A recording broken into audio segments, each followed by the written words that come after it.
नमस्कार, बहुत स्वागत है आपका। आप देख रहे हैं ग्रैंड धर्मा सन्मार्ग।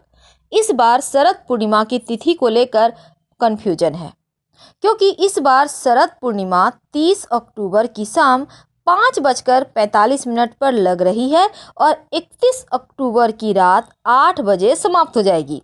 इसलिए पूर्णिमा पर व्रत 31 अक्टूबर को रखा जाएगा और स्नान दान और कथा शुक्रवार को करना यानी 30 अक्टूबर को करना अच्छा रहेगा। इस बार चूंकि पूर्णिमा शुक्रवार और शनिवार दोनों ही दिन है, इसलिए धन और वैभव दोनों की प्राप्ति के लिए बहुत ही खूबसूरत संयोग बने हुए हैं। चूंकि शरद पूर्णिमा को कोजागरी पूर्णिमा भी कहते हैं। कोजागरी का मतलब होता है कौन जाग रहा है।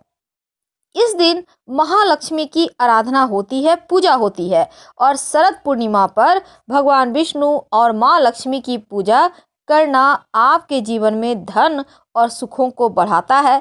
इस बार पूर्णिमा पर सर्वार्थ सिद्धि योग बन रहा है, जो बहुत ही शुभ संयोग लेकर आया है। ऐसी मान्यता है कि समुद्र मंथन के समय महा आश्विन महीने की पूर्णिमा पर महालक्ष्मी प्रकट हुई थी और इस दिन महालक्ष्मी का पूजन इसीलिए किया जाता है क्योंकि महालक्ष्मी रात्रि में विचरण करती हैं और जो जाग कर माँ लक्ष्मी का आराधना करता है, ध्यान करता है, पूजा करता है, विशेष उपाय करता है, उसकी सभी मनोकामनाएं पूर्ण होती है। शरद पूर्णिमा के दिन बहुत सारे उपाय किए जाते हैं। एक कथा भी आती है, 2 लाइन में सुन लें। एक पौराणिक कथा के अनुसार एक साहूकार की 2 बेटियां थीं।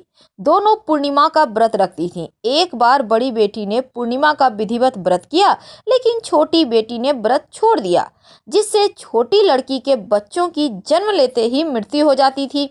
एक बार साहूकार की बड़ी बेटी के पुण्य स्पर्श से छोटी लड़की का बालक जीवित हो गया और कहते हैं उसी दिन से यह व्रत विधि पूर्वक मनाया जाने लगा। क्योंकि इस बार पूर्णिमा का जो डेट है वो भी हमने दिया है स्क्रीन पे। वैसे इस दिन खीर खाने का और चंद्रमा की रोशनी में खीर रखने का विधान है, क्योंकि चंद्रमा से अमृत तत्व बरसता है इस दिन पृथ्वी पर, इसलिए रखा जाता है। लेकिन जैसा कि हमने आपको कहा कि इस दिन सुपारी का विशेष प्रयोग किया जाता है। देखिए, माँ लक्ष्मी को सुपारी बहुत ही प्रिय है और शरद पूर्णिमा पर सुबह माँ लक्ष्मी की पूजा जब आप कीजिएगा तो माँ को एक सुपारी ले, उसमें लाल कलावा अच्छे से लपेट दे, फिर माँ के सामने रखे।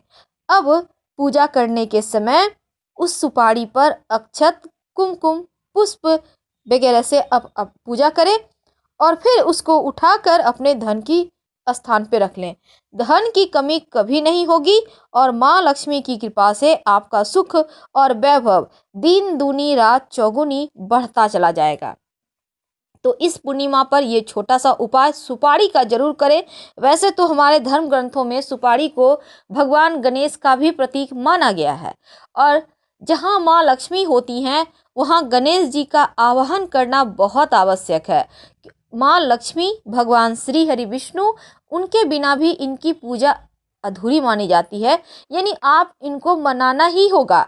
गणेश जी माँ लक्ष्मी के दत्तक पुत्र हैं, तो आप तीनों को ही मनाइए और माँ लक्ष्मी को विशेषकर एक सुपारी अर्पित करने के बाद संभाल कर रखिए।